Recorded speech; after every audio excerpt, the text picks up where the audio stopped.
Доброго времени суток! Итак, тема видео — черенкование педилантуса титималоидного. Растение из семейства молочайных, относится к роду молочай, выделяет белую жидкость на срезах, как и все молочайные, которая может быть опасна для кожи ваших рук. Поэтому, пожалуйста, защищаемся перчатками при работе с такими растениями. У нас после обрезки, оставлю ссылочку на видео, там где я проводила обрезку, посмотрите, каким образом я его обрезаю, выращиваю, формирую. У нас после обрезки осталось много вот таких вот веточек. Педилантус имеет такую особенность — оголяться у основания.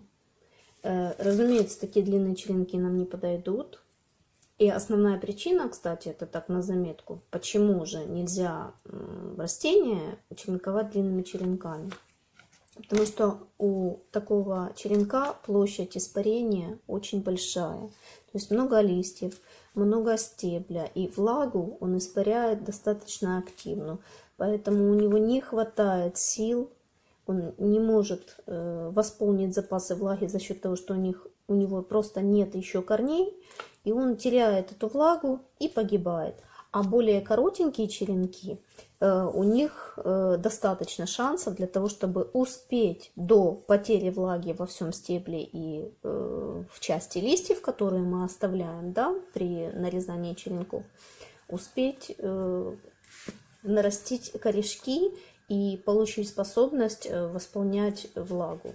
Вот, поэтому мы и баночками такие черенки закрываем, да, и мини-теплички делаем для того, чтобы сохранить максимально влажную атмосферу вокруг черенка, и чтобы ему было достаточно комфортно, и он успевал нарастить корневую систему.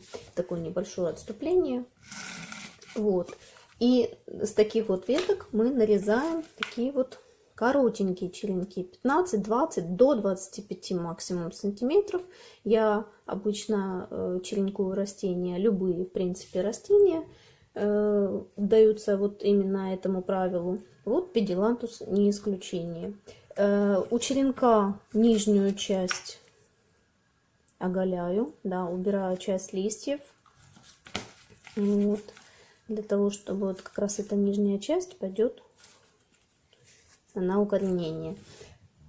Можно укоренять двумя способами. Можно в землю рыхлую, под тепличку, да, накрыть либо стаканчиком прозрачным, либо пластиковой бутылкой прозрачной, либо целлофановым пакетом, тоже желательно прозрачным, и поставить на светлое окошко без прямых солнечных лучей. Заглубляем на 2-2,5 до 3 сантиметров должно быть заглубление нижней части черенка в грунт для укоренения. Но я сегодня хочу сказать о том, что я педилантус укореняю совсем другим способом. Я его укореняю просто в воде.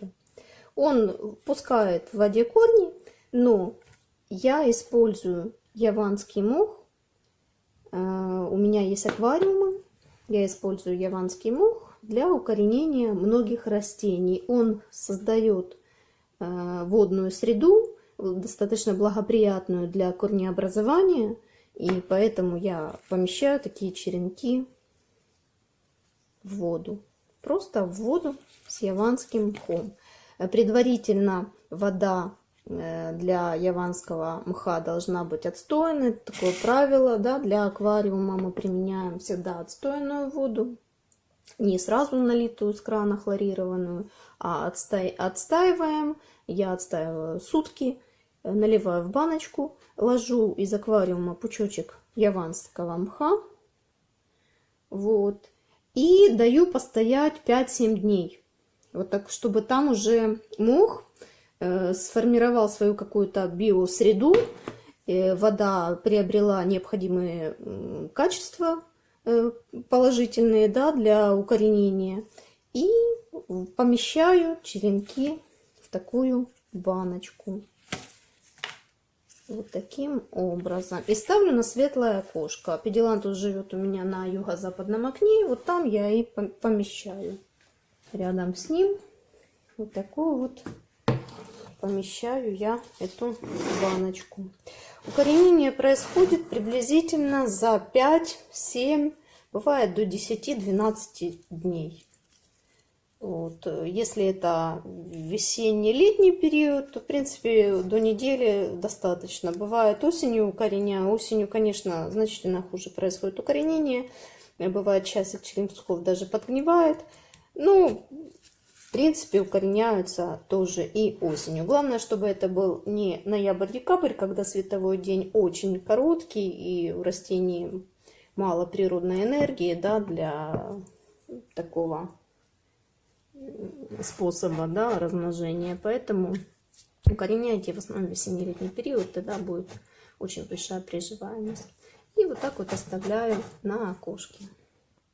Да, кстати, по поводу уровня воды. Уровень воды для таких черенков должен быть до 3-4 сантиметров. То есть как раз на вот эту зону, которую мы оставили без листьев.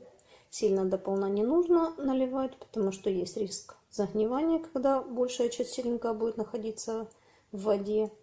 А вот такой уровень как раз оптимальный. И оставляем растение, вернее его черенки, на укоренение на светлом окошке.